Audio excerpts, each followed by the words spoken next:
Hello नमस्कार दोस्तों। तो आप लोग कैसे हैं? मैं उम्मीद करता हूं कि आप लोग ठीक ही होंगे दोस्त। तो इस वीडियो में हम क्लास 12th का हिंदी दिगंत भाग 2 का सेकंड चैप्टर करने वाले हैं। उसने कहा था गत खंड का सेकंड चैप्टर है। फर्स्ट चैप्टर का बातचीत का सब्जेक्टिव क्वेश्चन करवा दिया गया है। अगर आप उस वीडियो को नहीं देखे हैं तो डिस्क्रिप्शन में लिंक को डाल दिया जाएगा, आप देख लीजिएगा। अगर आप इस चैनल पर पहली बार आए हैं तो चैनल को सब्सक्राइब कर दीजिए और साइड के बेल आइकन को प्रेस कर दीजिए, ताकि जब भी मैं वीडियो लेकर आऊँ तो वीडियो का नोटिफिकेशन सबसे पहले आप तक पहुँचे दोस्त। तो हम लोग चलते हैं समय को नहीं गंवाते हुए आज के अपनी सबसे फर्स्ट नंबर क्वेश्चन की ओर। तो आप लहना सीन का परिचय अपने शब्दों में दीजिए। लहना सीन, बेचारा लहना सीन के बारे में हम लोग जानने चलते हैं। अगर आप कहानी पढ़े होंगे तो बड़ी अच्छा से समझ में आता है। बहुत अच्छा कहानी है, इंटरेस्टेड कहानी है। लहना सीन का परिचय अपने शब्दों में दीजिए। अगर आप नहीं पढ़े हैं फिर भी आपको क्वेश्चन आंसर में आपको समझ में आ जाएगा बहुत अच्छा से। तो आप इस वीडियो को स्किप ना कीजिए, शुरू से लास्ट तक देखिए, ताकि आपसे बोर्ड एग्जाम में एक भी क्वेश्चन छूट ना सके। तो हम लोग उत्तर जानने की कोशिश करते हैं। लहना सिंह ब्रिटिश सेना का एक सिख जमादार है। वह भारत से दूर विदेश फ्रांस में जर्मनी सेना के विरुद्ध युद्ध करने के लिए भेजा गया था। वह एक कर्तव्यनिष्ठ सैनिक है। अदम्य साहस, शौर्य और निष्ठा से युक्त वह युद्ध के मोर्चे पर डटा हुआ है। विषम परिस्थितियों में भी कभी वह हतोत्साहित नहीं होता है। अपने प्राणों को परवाह किए बिना वह युद्ध भूमि में खंडरों में रात दिन पूर्व तन्मय के साथ कार्य करता रहता है।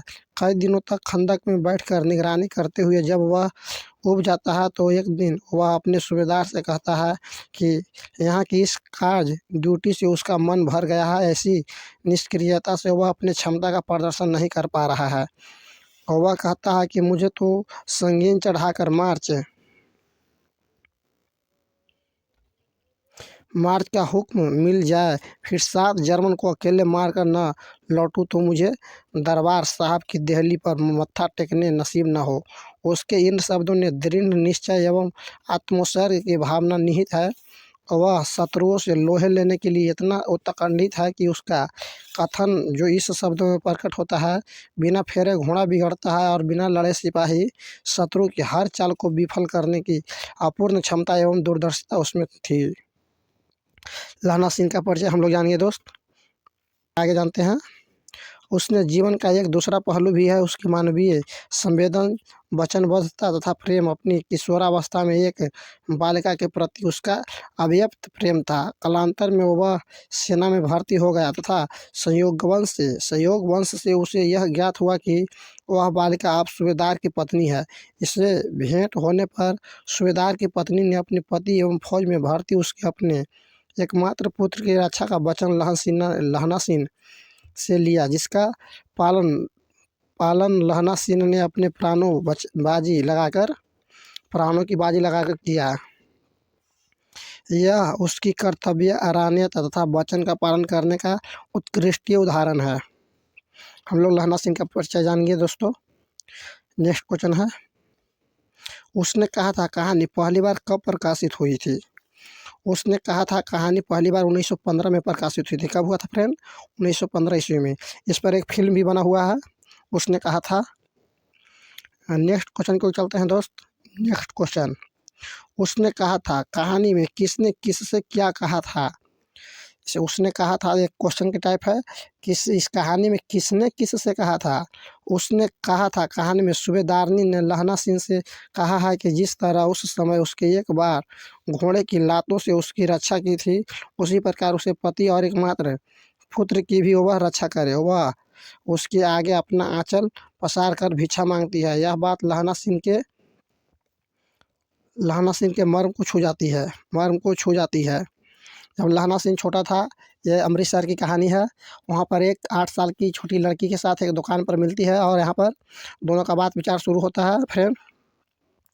और आगे देखते हैं कहानी में। कहानी एक और अस्त पर अपने को व्यक्त करती है। प्रथम विश्व युद्ध की पृष्ठभूमि पर यह एक अर्थ में युद्ध विरोधी कहानी भी है, क्योंकि लहना सिंह के बलिदान का उचित सम्मान किया जाना चाहिए, परंतु उसका बलिदान व्यर्थ हो जाता है और लहना सिंह का करुणातः युद्ध के विरुद्ध में खड़ा हो जाता है। लहना सिंह का कोई सपना पूरा नहीं हो पाता है। सूबेदारनी का एक बेटा होता है जिसे नाम बोधा सिंह होता है।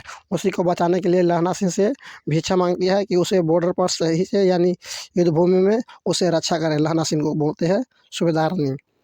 सूबेदारनी वही लड़की है जो बचपन में सूबेदार को यानी लहना सिंह को 8 साल की उम्र में भेंट हुआ था एक दुकान पे। लहना सिंह के प्रेम के में लिखिए लहना सिंह के प्रेम के बारे में लिखिए। लहना सिंह अपने किशोरावस्था में एक अनजान लड़की के प्रति आसक्त हुआ था, किंतु वह उससे प्राण सूत्र में नहीं बंध सका। कालांतर में उसकी लड़की का विवाह सेना में कार्यरत एक सूबेदार से हो गया। लहना सिंह भी सेना में भर्ती हो गया। अचानक अनेक वर्षों के बाद उसे ज्ञात हुआ कि सूबेदारनी की वह लड़की है जिससे उसने कभी प्रेम किया था। सूबेदारनी ने उससे निवेदन किया कि वह उसके पति सेना में भर्ती हुआ एकमात्र पुत्र बोधा सिंह की रक्षा करेगा। लहना सिंह ने कहा था कि उस वचन को निभाइएगा और अपने प्राणों का बलिदान कर उसके अपने प्रतिज्ञा का पालन किया। यही उसका वास्तविक प्रेम था। अगली क्वेश्चन को चलते हैं दोस्त। 7 नंबर क्वेश्चन आपको स्क्रीन पर दिख रहा है। उसने कहा था कहानी कितने भागों में बटी हुई है, कहानी के कितने भागों में युद्ध का वर्णन किया गया है। उसने कहा था कहानी है जो 5 भागों में बटा हुआ है फ्रेंड। इसमें 3 भागों में युद्ध का वर्णन किया गया है और 2 भाग में है प्रेम के बारे में वर्णन किया गया है। उसने कहा था कहानी 5 भागों में बटी हुई है। इस पूरी कहानी में 3 भागों में युद्ध का वर्णन किया गया है तथा तृतीय से चतुर्थी भाग में युद्ध का भी दृश्य ही है और प्रथम द्वितीय भाग में लहना सिंह का प्यार यानी मोहब्बत के बारे में चर्चा किया गया है। कहानी के पात्र की एक सूची तैयार कीजिए। कहानी का पात्र यानी जो कहानी में आया उसका सूची तैयार करना है। कहानी का मुख्य पात्र लहना सिंह है जिसके इर्द गिर्द कहानी की घटनाक्रम घूम रही है। उसके अतिरिक्त अन्य पात्र निम्नलिखित है। एक बालिका जिसकी भेंट कभी किशोरावस्था में लहना सिंह से हुआ था तथा कालांतर में उसका विवाह सूबेदार हजारा सिंह के साथ हुआ है। हजारा सिंह को सूबेदार कहा जाता है। सूबेदार की पत्नी को सूबेदारनी कहा जाता है। लहना सिंह कहानी का मुख्य पात्र लहना सिंह है। हजारा सिंह सूबेदार को ही हजारा सिंह आपको बताया गया है। बोधा सिंह है हजारा सिंह का पुत्र है, सूबेदारनी का पुत्र है। लप्टन साहब सेना का एक उच्च अधिकारी हैं। वजीरा सिंह एक सैनिक है।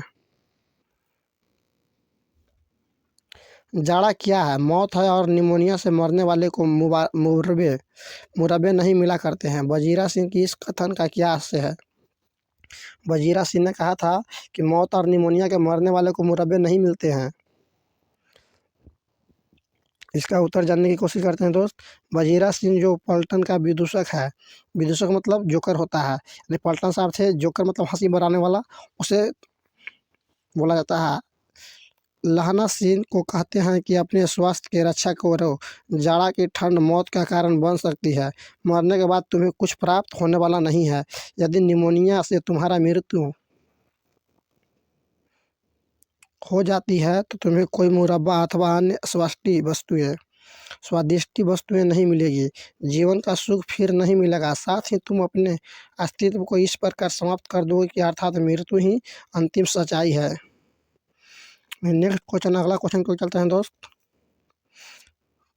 कहती है तुम राजा हो, मेरे मुल्क को बचाने आए हो।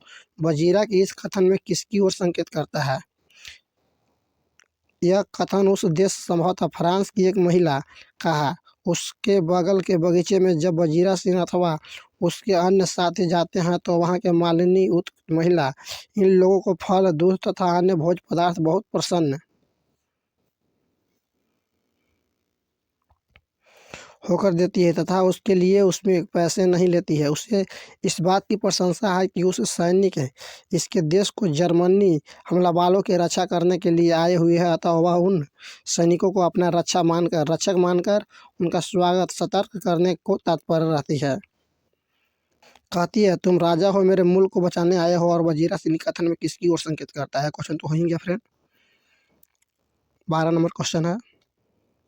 लहना के गांव में आया तुर्की मौलवी क्या कहता है? लहना के गांव में आया तुर्की मौलवी पहुंचकर वहां के लोगों को प्रलोभित करता है। वह उन लोगों को मीठी मीठी बातों को सुलभ में डालने का प्रयास करता है। वह गांव वालों को कहता है कि जब जर्मन शासन आएगा तो तुम लोगों के सारे कष्ट दूर हो जाएंगे, तुम लोगों की सुख चैन सुख चैन की बंसी बजाओगे, तुम्हारा सारी आवश्यकताएँ पूरी हो जाएगी। अगर वीडियो अच्छा लगा हो तो वीडियो को लाइक कीजिए और ज़्यादा से ज़्यादा दोस्तों तक शेयर कीजिए। ये वीडियो में यहीं तक, फिर मिलते हैं अगले वीडियो में। अगर इस चैनल पे पहली बार आए हैं तो चैनल को सब्सक्राइब कर दीजिए और साइड के बेल आइकन को प्रेस कर दीजिए, ताकि जब भी मैं वीडियो लेकर आऊँ तो वीडियो का नोटिफिकेशन सबसे पहले आप तक पहुँचे। और ज़्यादा से ज़्यादा दोस्तों तक शेयर ज़रूर कीजिए, ताकि वो भी लाभ उठा सकें। ये वीडियो में यहीं तक, फिर मिलते हैं अगले वीडियो में। तब तक के लिए धन्यवाद।